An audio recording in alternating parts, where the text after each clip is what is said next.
So Eric Hobsbawm is one of the most acknowledged, one of the, you could say one of the most widely acknowledged historians of the 20th century. That doesn't mean he's a historian of the 20th century, but he's from the 20th century, but he studies the rise of capitalism in Europe. His books on capitalism are considered some of the finest books on this particular subject. तो वो कहता है कि 17th century में एक बहुत बड़ा crisis हुआ. अब वो भी यहाँ पे आपको वही बात बता रहा है जो मैंने आपको ऑलरेडी कही है, और वो ये कहने की कोशिश कर रहा है कि capitalism is not the spontaneous outgrowth of some entrepreneurial business spirit and self-interested spirit. In fact, अगर आप देखें वो कहता है Mediterranean ceased to be a major center of economic and political and eventually of cultural influence and became an impoverished backwater in the 17th century. England, the United Province, that is Netherlands, Sweden and in Russia and in some minor areas like Switzerland, the impression is one of advance rather than stagnation. कुछ countries में छोटी मोटी advance है. Except for the Netherlands, Norway and perhaps Sweden and Switzerland and some local areas, no major increase in population appears to be recorded in the 17th century. So 17th century वो कहता है एक किस्म की stagnation का period है. No major population growth, no major growth in production. Seems to have a general crisis. Why? What is going on? Production and trade में भी वो कहता है देखो, the Mediterranean and the Baltic, जो दो main trading regions हैं Europe के, underwent temporary decline in the volume of trade. The Baltic changed its staple exports from foodstuffs to products like timber, metals, and naval stores, while its traditional imports of Western woolens diminished. Mediterranean became like the Baltic, an area exchanging locally produced goods. In other words, जो चीज़ें वो traditionally produce करते थे वो decline कर गई और वो self sufficiency की तरफ वापस autarky की तरफ वापस चले गए. ये दो major regions हैं European trade के, Mediterranean and Baltics. English East India trade languished until the Restoration. यानी कि इंग्लैंड जो है जो इंडिया में ट्रेड कर रहा था वो भी तकरीबन को खास प्रॉफिट्स नहीं पैदा हो रहे थे वहाँ से. Profits of the Amsterdam Whistle Bank reached a peak in the 1630s and then declined for a couple of decades. तो ये भी कोई खास अच्छा सिलसिला नहीं चल रहा था. Dutch West India Company collapsed after the 1640s. The English Africa Company collapsed in the 1670s. There was only industrial development in some places, Switzerland and in the extractive industries of England and Sweden. ये दो तीन economies के अलावा और इस ज़माने में छोटी छोटी इकोनॉमीज़ थी, यूरोप एज अ होल में वो उस किस्म की इंडस्ट्रियल डेवलपमेंट नहीं हो रही. क्यों नहीं हो रही भाई? फिर उसके बाद वो कहता है कि सोशल रेवोल्यूशंस और सिविल वॉर्स 17th सेंचुरी में बहुत सारी हुई. France had the Frondes which is the civil war between 1648 and 1653. Catalan Neapolitan and Portuguese revolutions marked the crisis of the Spanish Empire of the 1640s. Swiss Peasants' War हुई 1653 में. English Revolution हुआ 1648 में, Cromwellian Revolution, और फिर Glorious Revolution in 1688. The Stamp Paper Rising, which combined middle class, maritime and peasant unrest in Bordeaux and Brittany, occurred in 1675. Camisard Wars, that is militant Protestants fighting against the French Catholics, occurred in France. And then there were wars in Eastern Europe. There was revolts amongst the Irish in 1641 and 1689. So पूरी 17th century में wars भी हो रही हैं, revolutions भी हो रही हैं. 30-year war का भी यही period है, आपको पता है. उसके बाद Magna Carta आता है and so on. What is the contours of this crisis? 1620 में वो कहता है crisis शुरू हुआ और 1640 से लेके 1670 तक में ये अपनी peak पे था. There were wild oscillations of boom and depression, the famines, revolts, epidemics and other signs of profound economic trouble. Good God, it sounds like he's talking about today. But 17th century में भी ऐसे ही चल रहा था. बहुत ही बुरे हाल थे, लोग बड़े depressed बैठे हुए थे. Perhaps the 30-year war was responsible. वो कहता है, but there has been a persistent tendency to exaggerate the long-term and permanent damage done by the 17th century wars. तो शो हो सकता है हमने कहा ये जंग की वजह से हुआ था, अदरवाइज कोई मसला नहीं था. कहते नहीं, ये exaggerated बात है. जंग से तो रिकवर हो जाना चाहिए था, लोग रिकवर कर जाते हैं विद इन अ जनरेशन और सो, वो भी रिकवरी नहीं हो रही. क्या चक्कर है?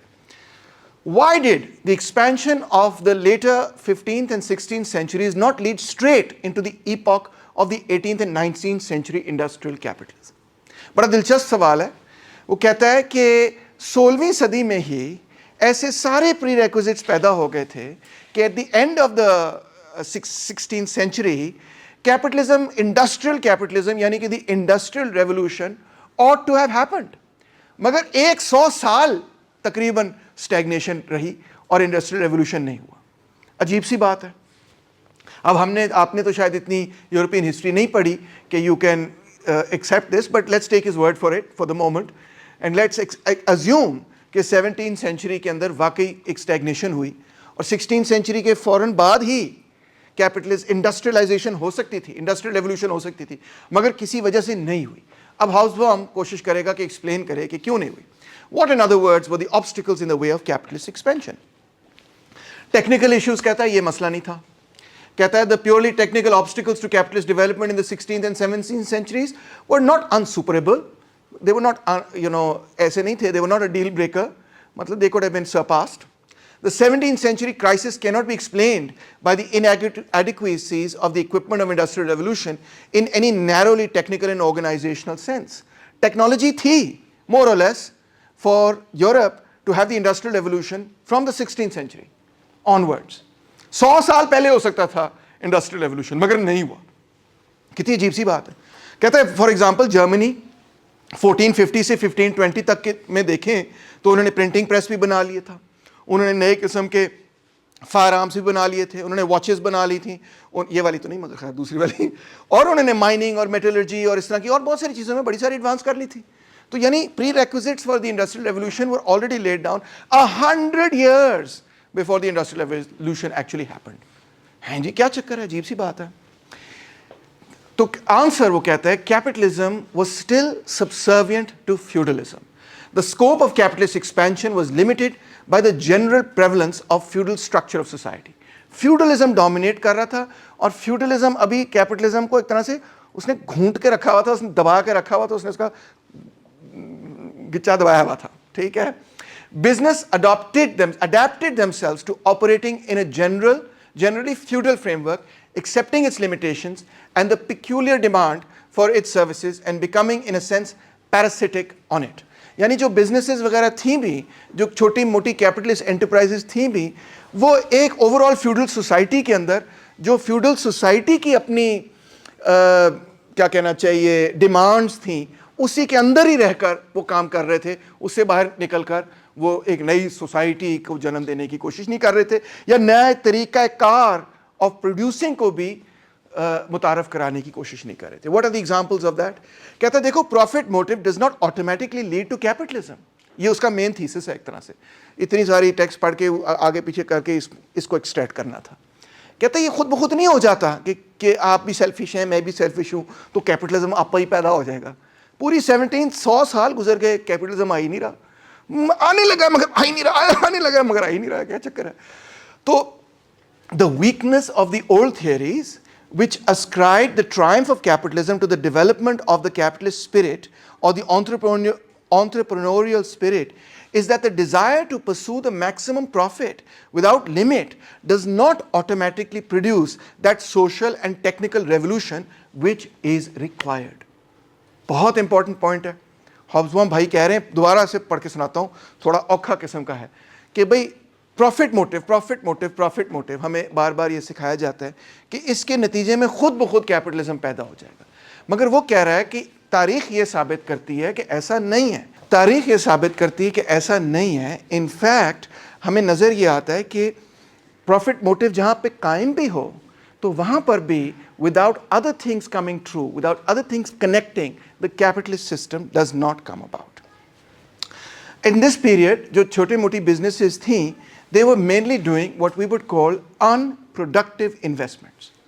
اب آپ کو پتا ہے کہ پاکستانی اکانومسٹ کو اگر آپ کبھی پوچھیں کہ پاکستان گرو کیوں نہیں کر رہا, تو وہ بھی یہ جواب دیتے ہیں کہ ہمارے Pakistani capitalist are doing unproductive investments. unproductive investment کی ایک مثال پاکستان کے اندر یہ اکثر دی جاتی ہے کہ لوگوں کے پاس جیسے پیسہ آتا ہے وہ کیا کرتے ہیں, ریل اسٹیٹ خرید لیتے ہیں, گھر بنا لیتے ہیں, ریل اسٹیٹ خرید لیتے ہیں, گاڑی خرید لیتے ہیں, اچھا سا فون خرید لیتے ہیں, ٹی وی لے لیتے ہیں, اس طرح کی چیزیں اور کر لیتے ہیں, ویکیشن پہ چلے جاتے ہیں, جو بھی کر لیتے ہیں, مگر کوئی فیکٹری نہیں لگاتے, کوئی بڑی صنعت نہیں لگانے کی کوشش کرتے ہیں, کوئی نئی ایسی پلانٹ لگائیں جہاں پہ ٹی وی بن رہے ہوں, یہاں پہ کمپیوٹر بن رہے ہوں, ہائی ٹیکنالوجی کی نئی چیزیں بن رہی ہوں. پاکستانی کیپٹلسٹ کوشش بھی نہیں کرتے کہ ایسی کوئی چیز کریں. کیوں نہیں کرتے؟ کہتا ہے یہی, وہ تو نہیں کہتا مگر میں کہہ رہا ہوں آپ کو کہ یہی کچھ ماجرا 17ویں صدی یورپ کے اندر بھی تھا. یہ سن کے مجھے بڑی خوشی بھی ہوتی ہے اور حیرانگی بھی ہوتی ہے. خوشی اس لیے ہوتی ہے کہ چلو ساڈے نال ہی نہیں صرف اور کسی نال بھی اس طرح ہویا ہے, اور حیرانگی اس لیے ہوتی ہے کہ وہ ساڈے نال بھی نہیں اور کسی نال بھی ہویا ہے. اچھا, تو وہ کہتا ہے کہ the profits of the really revolutionary types of capitalist production. कि इससे क्या मुराद है revolutionary types of capitalist production? मिसाल तौर पे अगर मैं पाकिस्तान के अंदर एक पाकिस्तानी कंप्यूटर बनाने का प्लांट सेटअप कर दूं, तो आप भी कहेंगे सर तैमूर रहमान ने रेवोल्यूशन कर दिया. वाकई पाकिस्तान पहले कंप्यूटर नहीं बना सकता था, पाकिस्तान कंप्यूटर बना रहा है. It's a revolution. पाकिस्तान जहाज़ नहीं बना सकता था, अब PIA के लिए मैं नए जहाज़ बना के उनको बेचना शुरू कर दूं, तो ये एक बहुत बड़ा इनकलाब हो गया. जहाज़ बनाना कोई आसान काम है. या इवन एक गाड़ी का इंजन मुकम्मल तौर पे आप खुद बनाएं, ये बहुत मुश्किल काम है. गाड़ी का इंजन बड़ी कॉम्प्लिकेटेड चीज़ है. हज़ारों हंड्रेड्स ऑफ थाउजेंड्स उसके अंदर छोटे छोटे मुख्तलिफ पार्ट्स हैं. उसको बनाना बड़ी इंजीनियरिंग का काम है. अच्छा इंजन बनाना, ये तो नहीं मैं कह रहा कि आप वो बगी में जो है ना, खैर anyway. So you get the point. तो ये जो really revolutionary types of investments हैं, उनके बारे में क्या है कि वो रिस्की हैं, लोग नहीं करना चाहते. वो they look less attractive than those of the other kind, especially when they involve heavy capital investments. अगर मुझे फ़र्ज़ करो जहाज़ बनाने की फैक्ट्री लगानी हो, तो आप अंदाज़ा कर सकते हैं कि कितनी मुझे इन्वेस्टमेंट चाहिए. Raw materials, labour power, highly skilled labour power, technical, ये वो फ्ला क्या कुछ नहीं मुझे चाहिए होगा to create an aeroplane. Even the space, the hangar in which I create it, I need tons of stuff. Most of the stuff won't even be available here in Pakistan, right? तो इसलिए मैं नहीं करूँगा. What will I do? I will do a low hanging fruit, like for example, मैं कोई hair cream बना लूँगा, या कोई कपड़े बनाने का बहुत शौक़ है लोगों को.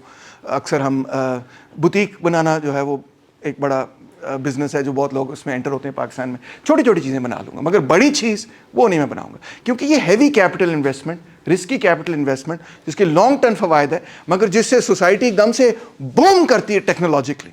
उसका इम्पैक्ट क्या होता है सोसाइटी पे? अगर पाकिस्तान जो है वो जहाज़ बनाना सीख ले, तो पाकिस्तानी सोसाइटी पे उसका क्या इम्पैक्ट है? इसका मतलब है जहाज़ बनाने के लिए वो सारी टेक्निक सीखनी पड़ेंगी, फ्रॉम A to Z, कि वो रॉ मटेरियल बनाना, वो चीज़ें बनाना, वो पार्ट्स बनाना, वो मटेरियल्स बनाना. सबसे पहले तो वहाँ से शुरू करेंगे, फिर उसको इंजीनियर करना, उसको सेटअप करना. मतलब एक पूरा न्यू स्किल सेट सीखना पड़ेगा, और एक दो लोगों को नहीं, हज़ारों लोगों को सीखना पड़ेगा. कभी बोइंग का प्लांट देखें ना, कितना ह्यूज होता है. उसकी जो मशीनें जहाज़ में जाती हैं, वो मशीनें बनानी पड़ेंगी जो उन मशीनों को बनाती हैं.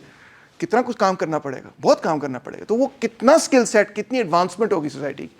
मगर ऐसा नहीं हो सकता. हैवी कैपिटल इन्वेस्टमेंट चाहिए. 16th century Italians probably controlled the greatest agglomerations of capital but misinvested them flagrantly. एक मैं आपको वीडियो भेजूंगा, जब मैं खुद इटली गया, और मैं उस जगह पे गया जहाँ पे कहा जाता है कैपिटलिस्ट सिस्टम शुरू हुआ, which of course is the Medicis, Cosimo Medici का जो ग्रेन स्टोर है फ्लोरेंस के अंदर. वहाँ पे मैं गया और वहाँ पे लिखा हुआ था this is where it began. नहीं, ये नहीं लिखा हुआ था, मजाक कर रहा हूँ. मगर मैंने महावेश से कहा, मैंने Mahavesh, do you realise where we standing at the point जहाँ से कैपिटलिज्म शुरू हुआ. मगर ऑल्दो द मेडिची फैमिली, वो द मेडिची फैमिली, शायद आपने सीरियल देख लिया और नेटफ्लिक्स पे द मेडिची, मगर उसमें आप, मुझे पता है किसी और चीज़ पे फोकस कर रहे होंगे. The Medici family were the bankers of all of Europe. The pope etcetera, they were the richest family of Europe in their time. मगर वो क्या कहता है, दे मिसइन्वेस्टेड देयर मनी. उनके पास सबसे ज़्यादा पैसा था पूरे यूरोप में शायद, मगर उन्हें मिस इन्वेस्ट किया. It would be ironic to find that the Medicis were Italy's ruin, not only as bankers but as patrons of the expensive arts. And Philistine historians are welcome to observe that the only major city-state which ever produced any art worth mentioning, Genoa, maintained its commerce and finance better than the rest. So in other words, they misspent all of that money. They invested it in things that were not productive. They didn't move. You can invest things. It's an interesting idea. Maybe economists teach it, maybe they don't teach it. They do teach it, but in a very fuzzy sort of way. But you can invest things, you can have a profit motive and keep investing in things that don't really push society forward. Economists don't put it this bluntly, but they also say it in this particular way, that capital goods, they move technology forward, etc. Right? They put it this way.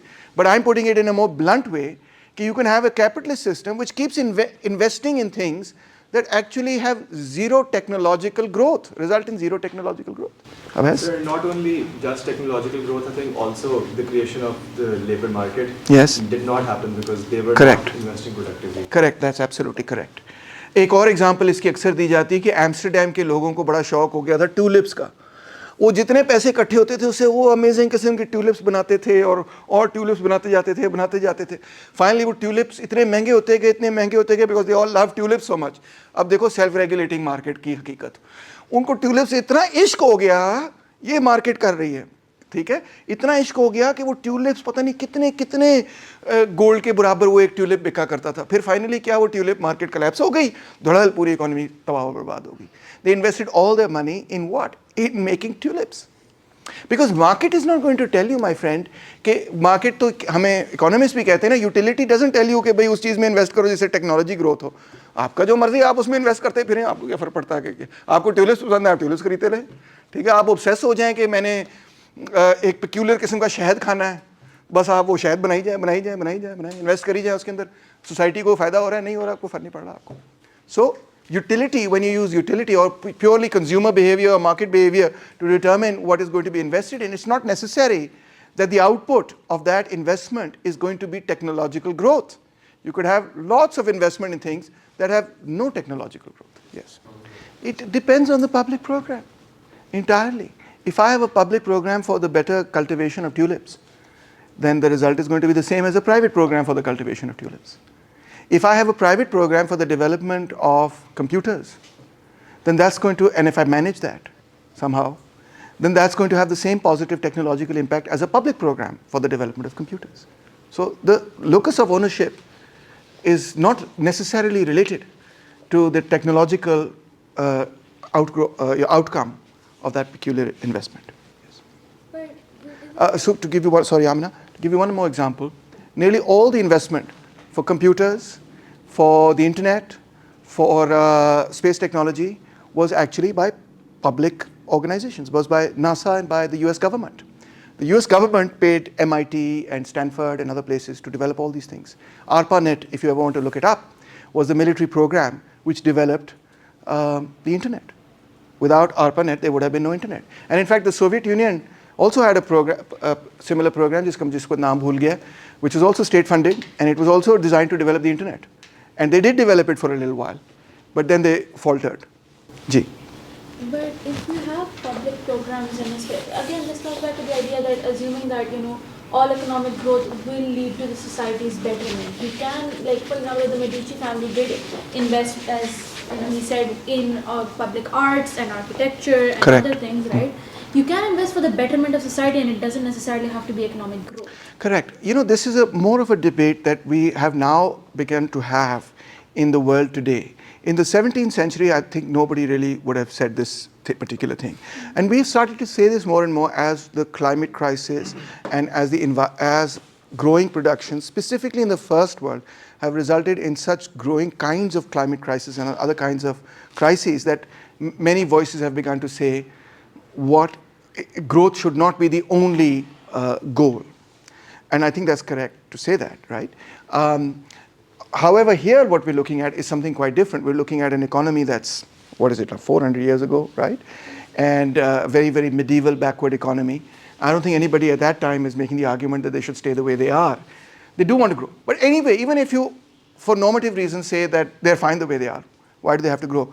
The question still remains that why does it take an extra 100 years before capitalism catches up if we take it for given that the profit motive ought to automatically lead to this particular outcome, spontaneously and automatically, then why does it take another extra 100 years to get to that particular point when that particular point technologically could have been achieved after the 16th century? That question still remains, correct? I think this, if we compare this to current Pakistan, they're also sort of course the economy is very different, a lot of other things are very different. Correct. But we can say that it's not reasonable to expect people who own a lot of capital to actually invest in societal development. Which means that, which is again another reason why the state should... May or may not be reasonable. I mean, that's again open to debate. It may or may not be reasonable to... Historically, it's shown that they haven't been very open to it. Because Sure. profit incentive is not... They may not be open to it. Correct. All right, so to continue now, so there was no more room to invest in progressively on any scale within the limits of the capitalist quote-unquote sector. अभी capitalism पैदा नहीं हुआ है, capitalist sector था और capitalist sector इतना छोटा था और महदूद था और फ्यूडलिज्म ने उसको ऐसे शिकंजे में घेरा हुआ था कि बस इसी किस्म की इन्वेस्टमेंट्स हो सकती थी in the 17th century. In fact it led to what's called the second serfdom. Second serfdom ये था कि ईस्टर्न यूरोप ने बहुत सारे फूड और चीज़ें प्रोड्यूस करनी, फिश वगैरह प्रोड्यूस करनी शुरू की और वेस्टर्न यूरोप को बेचनी शुरू की. मगर ईस्टर्न यूरोप जो ये चीज़ें बना रहा था और वेस्टर्न यूरोप को बेच रहा था, तो वहाँ पे ईस्टर्न यूरोप के अंदर फ्यूडलिज्म पहले से ज़्यादा ताकतवर हो गया. फ्यूडलिज्म जो ईस्टर्न यूरोप में डिके कर रहा था, ख़त्म हो रहा था, अब वेस्टर्न यूरोप उनके कमोडिटीज़ खरीद रही थी, तो फ्यूडल लॉर्ड्स जो हैं वो commodities obviously they own the land etcetera वो प्रोड्यूस कर रहे थे, तो सर्फडम पहले से ज़्यादा बढ़ गया कम होने के बजाय. तो in fact western European imports and Eastern European exports to Western Europe resulted in the strengthening of feudalism in Eastern Europe rather than its weakening. So sometimes trade can not necessarily lead to capitalism, but to the strengthening of even serfdom. It turned the peasants into less of a cash customer. It diminished the number and wealth of the minor nobility for the benefit of a handful of magnates. It sacrificed the livelier market of the towns to the free trade interests of exporting landlords, or else seized much of what trade was going for the benefit of the already bloated lords. इससे benefit जो है वो बड़े बड़े feudal lords ने किया, गरीबों को कुछ भी नहीं मिला, markets इंतहाई shallow रहीं और feudalism पहले से ज़्यादा मजबूत हो गया, अगरचे ट्रेड पहले से ज़्यादा बढ़ रहा था. कितनी कॉन्ट्रडिक्टरी और इंटरेस्टिंग बात है, क्योंकि हमें हमेशा ये पढ़ाया जाता है ट्रेड बढ़ेगा तो कैपिटलिज्म भी आ जाएगा, मगर यहाँ तो बिल्कुल उलट रिजल्ट आ रहा है. अच्छा, इसी तरह ओवरसीज जो कॉलोनियल मार्केट्स थी, जिस तरह इंग्लैंड वगैरह यहाँ पे आए हुए थे 17th सेंचुरी के अंदर, मुगलों के पास आए हुए थे, तो वहाँ क्या हो रहा था, कहता है वहाँ पे भी क्राइसिस था. The benefit Europe drew from these initial conquests were like a single bonus, but not sustained dividends. शुरू में तो उन्होंने बड़ी लूट मार की और बड़े पैसे खाए जब उन्होंने पहले कॉन्कर किया, मगर उसके बाद वो प्रोडक्टिवली कॉलोनीज को इस्तेमाल ही नहीं कर पा रहे थे, खुद भी नहीं इस्तेमाल कर पा रहे थे. इनफैक्ट कॉलोनीज तबाह हो रही थी to some extent. Among the colonial powers, costs and overheads rose faster than profits. Old colonialism did not grow over into new colonialism. It collapsed and was replaced by new colonialism. So old colonialism जो बस लूट मार कर रहे थे, उसके बाद एक पॉइंट के बाद आप कितना लूट लेंगे, उसके बाद ख़त्म हो जाएगा. उसके बाद somebody has to produce. अगर मैं आपसे चोरी करता रहूँ सिर्फ और कोई प्रोडक्ट पैदावार ही ना हो रही हो, तो फिर उसके बाद एक पॉइंट के बाद मैं और नहीं लूट सकूंगा ना. तो इंडिया के साथ भी और कॉलोनियल मार्केट्स के साथ भी तकरीबन यही मामला हो गया था आफ्टर द इनिशियल कॉन्क्वेस्ट्स, कि now the colonial government had to get down to actually production which had faltered in a very very bad way, specially in India. Yes. Question. Around this time, when the Virginia company was set up, right? Wouldn't that be actually the first capitalist enterprise? Because there was a labor demand. A lot of peasants from the Europe, apart from just the slaves, from Africa, a lot of peasants from Europe, landless peasants, were sent to Virginia to work there, and they were. I don't know. I'm not quite sure if they were paid, but they were treated as labor commodities. So isn't that the first form of a capitalist enterprise? Yeah, but it's an excellent point. But before the plantations in Virginia, what caused the plantations in Virginia were the new kind of textile factories that were being set up in Lancashire. So really the Industrial Revolution, the birthplace of the Industrial Revolution is North England. And then it, like a vortex, pulls the rest of the world into it. And I will explain this when we study The Empire of Cotton, which is an amazing book. I'll explain it then. Okay? Just a few more slides left for my first presentation. So the 16th century came nearer to creating the conditions for a really widespread adoption of the capitalist mode of production than any previous age. Feudalism distorted and diverted forces that could have led to a direct advance towards modern capitalism. Real estate में लोग invest वगैरह कर रहे थे और उसमें से कोई productive as such investment नहीं हो रही थी. I think we've already covered this, so I'll skip ahead. Urban investment also didn't lead to rural capitalism. Again, पैसे आते थे, लोग ज़मीन खरीद लेते थे, मगर रिजल्ट सिर्फ इतना था कि शेयर क्रॉपिंग वगैरह पैदा हो जाती थी, and the bourgeoisie was just acting as a parasite on the peasantry. It wasn't actually doing anything to increase production, right? Production जो जैसे पहले हो रही थी वैसे ही हो रही थी, बस थोड़ा सा उसमें और कमा लिया, और लोगों ने कमा लिया. So finally, these different aspects of the crisis may be reduced to a single formula. जो conclusion है, जो moral of the story है, जो हम कहते हैं हमेशा thesis statement था उसका, वो आखिर में ये है: economic expansion took place, but within a social framework which it was not yet strong enough to burst.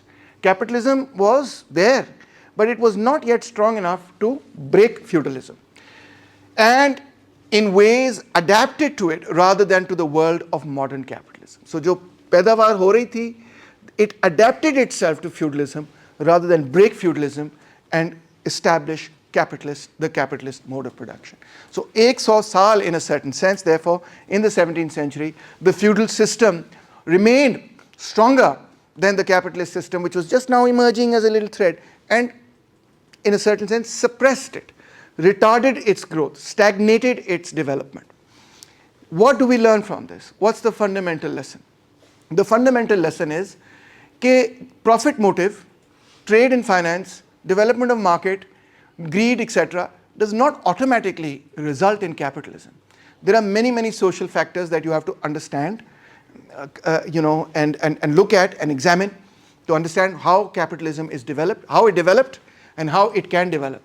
And this is an example of when it could have developed, but it stagnated an entire century before finally it burst through in the 18th century. Yes? There are two questions. Firstly, finally it burst through ka matlab ke it was then allowed by the state and the bigger states to. It was there are several other, it's more complicated than that, because the state itself underwent several crises and so on, specifically England.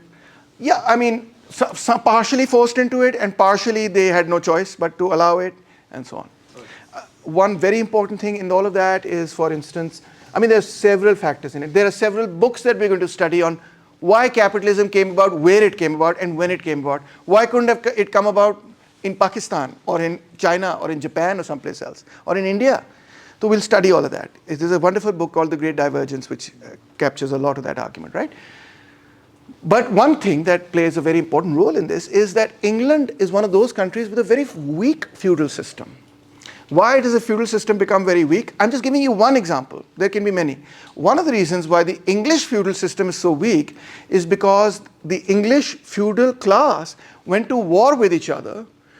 The War of the Roses का शायद आपने सुना हो, जिस पर आपकी वो पूरी सीरीज प्लान बनाई गई है, R.R. मार्टिन ने बनाई है, क्या नाम है भाई, Game of Thrones, पूरी की पूरी Game of Thrones War of the Roses पे in a certain sense broadly picturized है. उससे जो monarchical forces थी और जो feudal forces थी वो आपस में जंग कर करके उन्होंने अपने आप को इतना कमज़ोर कर लिया था कि एक वजह amongst many others was this. There are many other reasons as well, but we won't go into them. There are technical reasons, there are social reasons, there are historical reasons. As a historian now, or as a student of history, or as a student of capitalism, or as a student of industrialization, which is what we want to study, we begin to understand that the emergence of an industrialized society cannot be attributed solely to just one particular motive and say, oh, profit motive ठीक कर दो, property ठीक कर दो, सब ठीक हो जाएगा. No, there are many, many things that have to come together in order for this peculiar kind of system to come into place and to actually work and operate. And does this support Marx's idea that historical materialism ke through a system will reach its eventual end and then explode into another one? It does, but in a very nuanced way. It does in a way, but it doesn't in a way.